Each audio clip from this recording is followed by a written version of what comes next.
Miseegerri har'a waan bareedu tokko natti fideef waan bareedu ishee tokko agartanii iftanii beeku malee miseegerri har'a waan bareedu ishee nama gammachiiftu jechuun ana gammachiise malee isin gammachiisuu isaa hin barre yoo isin gammachiise irraa baratta yoo isin gammachiisuu dammoo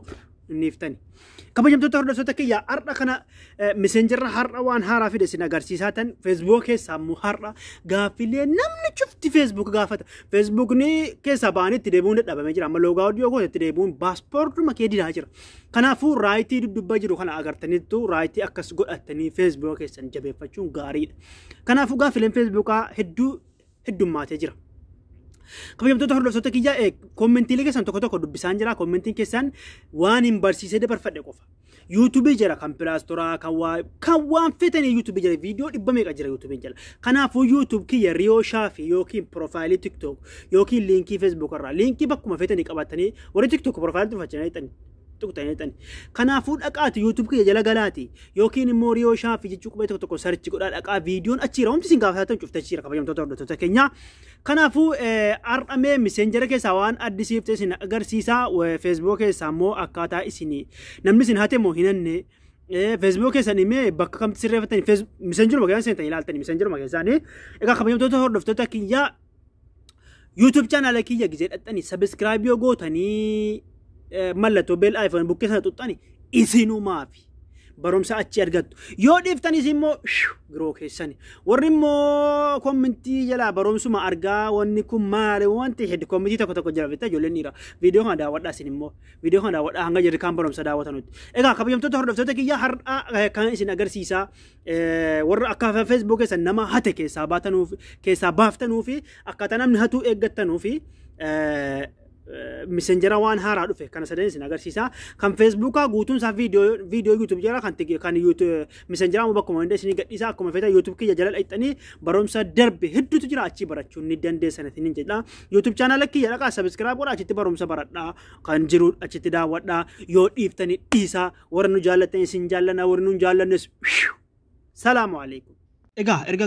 barumsaatti walitti deebinee hubadhaa waan Miseegerri waan addisii inni fide jedhee asirratti isin agarsiisa bakkuma cufatti TikTok Facebook irratti isin agarsiisa garuu akkaataa follow fi share godhattanuu fi akka namni Facebook keessan hate moo hinanne namni keessa jira moo hin jiru ilaaluudhaaf immoo guutuu isaa YouTube jala gadhiisa bakka hundatti gadhiisuun naaf hin mijaa'u nan rakkadhanis tun bakka hundatti isin gadhiisanii tola kanaafuu mee gabaabinuu Miseeger keessa seenateen isin agarsiisa kabajamtoota hordoftoota kiyya Miseeger keessa seentanii fakkeenyaaf anamma kanuma warra gaafina gaafachuu dhufan irratti ni seena amma kan godinyaa kiyyaati kuni bakkuma barreessan kana gadtuqxanii bakka emoji yookaan bakka shaangulliitii kana wagga tokkoof tuqxanii kunoo bakka xiyya itti qabe bakka speaker jettu sana bakka sagalee speaker argattan miti speaker kana irra godhattanii argattan jedhee yaada san booda akkana ol harkiftanii fe dhungotti ilaallaa yoo nageessan jedhee yaada ergeeraaf amma waggani dhaggeeffatu jettiin jechuudha kiyya irra jira san booda kunoo bakka viidiyoo fakkeenyaa fi isii ija eksii kana irra gooname oh no jetti fakkeenyaaf isii amartii qubarra kaatan kana goona fakkeenyaaf re'ee irra goona yoo akkuma isin agartanuu meertin erga godinyaa kiyya irra jira garuu sagalee re'eewwan bane irraa mee jedha isii dhungattu kan ammoo akkuma isin argattu kana jetti egaa barumsi kan intinaa keenyaa kana fakkaatame kabajamtoota hordoftoota kiyyaa kana fakkaata barumsi addisiyaan dhufe jedhee mee kan Facebookaan isin agarsiisa kan Facebook namni isin hateef hinanne ilaaluuf immoo gizuma Miseeger keessa dhuftanii ilaaluun ammaa godhattanii kaatanii akkas tuxxanii profaayilii keessanii ol harkiftanii tiyyi bakka account setting jettu kana wagga tokkoof gaccuu kaastanii garuu asirratti hubadhaa bakka feetanii hin dhaxxan isin bakka feetanii hin dhaxxan Facebook keessaa isin naqamaa karaa dhiyoon isin agarsiisa akka isin deebitanii Facebook kan nanne bakka secret in the login jettu kana dhuftanii egaa ergaa dhuftanii bakka secret in the login jettu bakka xiyyatti qabe kana wagga tokkoof gaccuu kaastanii sana booda kunoo barreeffama lammaffaa haa rukuttanii isin mee asuma irratti rukuttanii isinii fidaan iyyuu dhiifama Nifama shabaka. Egaa kabajamtoota hordoftoota kiyyaa ergaa asirra dhuftanii akkuma isin jedhee bakkatti an xiyyatti qabe kana qasxitti yookaan xiyyattiin harkutti wagga tokkoof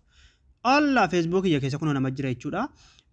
Galaxy A02 keessa jira. Kunoo kana keessa jira. Inni kaan immoo Galaxy A22 keessa jira jechuudha. A12 keessa jira. Anutu keessa anuma garuu isin immoo nama kana keessaa baasuudhaaf amma yoon keessaa baasuudhaa jedhee bakka kana rukuteetan kunoo bakka barreeffama bicaa kana logaawutii kana rukuttanii logaawutii gideetiin rukuttan kana ofii olitti al tokko keessaa baaftan jechuudha. Bakka xiyyatti qabee rukuttanii. Egaa mee gara biraatti dabarfanna. Isiniif gara jedhee yaada asirratti. Asirratti wanti isinii galuu qabu mee Facebook ni keessan akka kiyyaa kana ta'eera moo hin taane mee raayitii kiyya argattanii Facebook ni kiyya raayitii ta'ee jira jechuudha. Garuu dogoggora qaba innumtiyyuu raayitiin sadii ta'uu qaba sila. Garuu an kiyya immoo raayitii qaba kun argattanii. Haa ta'u malee koo dogoggora qabaatuyyuu raayitii qaba. Sadii ta'uu qaba sila.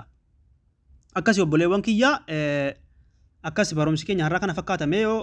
itti gara biraatti darba. Mee otuu waan biraa isin agarsiisanii warri maqaa jijjiirrachuu isin dide Facebook keessan siitingii gita galtanii kaatanii bakka kana rukuttanii kunoo bakka neem jedhu kan argattanii Riyo Shafi asitti maqaa keessanii jijjiirrattan jechuudha. Warri namtu gaafiin akkanaa isin jira. Asitti maqaa keessanii jijjiirrattanii dabalataan ammoo security and login kana rukuttaniitii passport yoo jijjiirrachuu jettan immoo change passport bakka an xiyyatti qabe kana asirratti ni jijjiirrattanii passport Facebook keessanii. Fakkeenyaaf akkana agar rukuttanii jalqaba gubbaa kana irratti isa duraan hexxan lammaffaa kana irratti isa ammaa isa boodaa kana irratti isa ammaa sana booda confirm gootanii isiniif seena jechuudha. Egaa kan shareetii fi kan intinaa yeroo biraatti deebina kan follow barumsi waan dheeratee jennaan wassalaamu alaykum warahmatullahi wabarakaatu kana hin dagatina kana tuttanii Facebook keessan to'achuu hin dagatinaa isiniin jedha nagaatti naaf tura.